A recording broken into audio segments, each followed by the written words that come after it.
Example 6 এ cash balance কত বলছে বলো শুরুতে? এক্সাম্পল 6 এর শুরু ক্যাশ ব্যালেন্স 1 লাখ টাকা। 1 লাখ। ভালো, তোমার বের করা ঠিক আছে।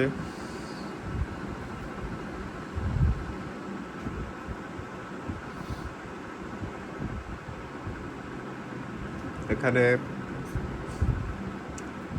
কি চেয়েছে? Current year income from subscription চেয়েছে। দেখো রিকোয়ারমেন্ট এতে কি চেয়েছে? সাবস্ক্রিপশন পাওয়া গেছে 1,90,000। হ্যাঁ, তারপরে নাম্বার 3 অ্যাডজাস্টমেন্ট পড়ো ওই গত অঙ্কের মতোই, কারেন্ট ইয়ারেরটা প্লাস, লাস্ট ইয়ারেরটা মাইনাস। এখানে তবে একটু অন্যরকম বলা আছে এটা। ও আচ্ছা, হ্যাঁ। হ্যাঁ বলো, তোমার কোশ্চেন কি?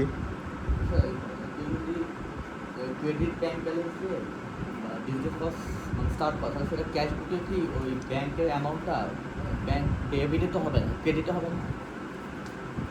কিন্তু এখানে একটা মানে ক্রেডিট ব্যাংক ব্যালেন্স বলতে কি লোন বোঝাচ্ছে? লোন। এখানে দেখো সাবস্ক্রিপশনের মধ্যে বলছে রিসিভেবল কারেন্ট ইয়ার 6,000, এটা হবে plus. Last year advance subscription 5,000 is applicable for 2018, মানে এখানে বোঝাচ্ছে গত বছর কিছু অ্যাডভান্স দিছিল, হ্যাঁ, কিন্তু এই সাবস্ক্রিপশন মূলত এই বছরের। তাহলে ইনকামটা অ্যাডভান্স যে দিছিল, এই ইনকামটা কবেকার? আগের বছর। গত বছর অ্যাডভান্স দিছিল এই বছরেরটা। তাহলে এই ইনকাম কোন বছরে হবে? এই বছরে। এই বছরের। এই জন্য গত বছরের ওই অ্যাডভান্স পেমেন্টটা দেখো প্লাস হয়েছে। ক্লিয়ার? তারপরে বলছে 10,000 for the year 2019 is included with subscription receipt. এটা 2019-এ, তাহলে কি ইনকামে লেখা যাবে?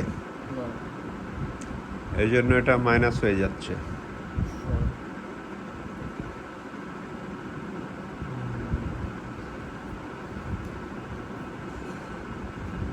তাহলে এটা কি বুঝতে পেরেছো? সাবস্ক্রিপশনের টাকা কিভাবে আসলো? কারেন্ট ইয়ারের সাবস্ক্রিপশন। বিতে বলছে determine opening capital fund. Opening capital fund বের করতে গেলে শুরুর ক্যাশ কত ছিল? 1 লাখ টাকা। শুরুর ক্যাশ ছিল 1 লাখ। এটা প্লাস হবে না মাইনাস? প্লাস হবে। প্লাস। Very good. তারপরে এই যে 2,000 paid salary is last year salary, মানে লাস্ট ইয়ারের স্যালারি এই বছরে পেমেন্ট করবা কেন? নিশ্চয়ই এই বছরের শুরুতে ডিউ ছিল, তাহলে এই ডিউটা ক্যাপিটাল ফান্ড নির্ণয়ের সময় কি হবে? মাইনাস হবে। মাইনাস হবে। ক্যাপিটাল ফান্ড নির্ণয়ের সময় কারেন্ট ইয়ারের ডিউ কি কিছু করা যাবে? আর না, কারেন্ট ইয়ারের ডিউ কিছু করা যাবে না, কারণ এটা তো বছরের শুরুর কোনো ব্যাপার না। সাবস্ক্রিপশনের মধ্যে কারেন্ট ইয়ারের যেটা ডিউ, এটা ক্যাপিটাল ফান্ডে কিছু করা যাবে? কারণ এটা কারেন্ট ইয়ারের ডিউ। কিন্তু লাস্ট ইয়ারের যে advance subscription 5,000 is applicable for 2018, মানে লাস্ট ইয়ারে অ্যাডভান্স কিছু সাবস্ক্রিপশন দিছিল, তার মানে এটা বছরের শুরুতে একটা ফিগার না?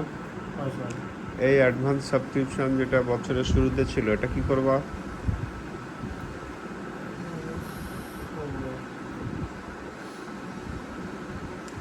সাবস্ক্রিপশন ডিউ থাকে যদি, সেটা যদি অ্যাসেট হয়, তাহলে সাবস্ক্রিপশন যদি ওরা বছরের শুরুতেই গত অ্যাডভান্স নিয়ে থাকে, তাহলে এটা হবে লায়াবিলিটি।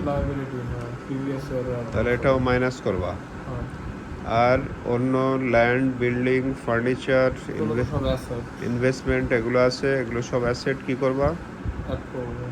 দিয়ে এইভাবে ক্যাপিটাল ফান্ড হয়ে যাবে। পৃষ্ঠা উল্টিয়ে দেখো ক্যাপিটাল ফান্ড এইভাবে করা আছে কিনা। স্যার এখানে এইটার ক্যাশ বুকে কীভাবে দেখবো?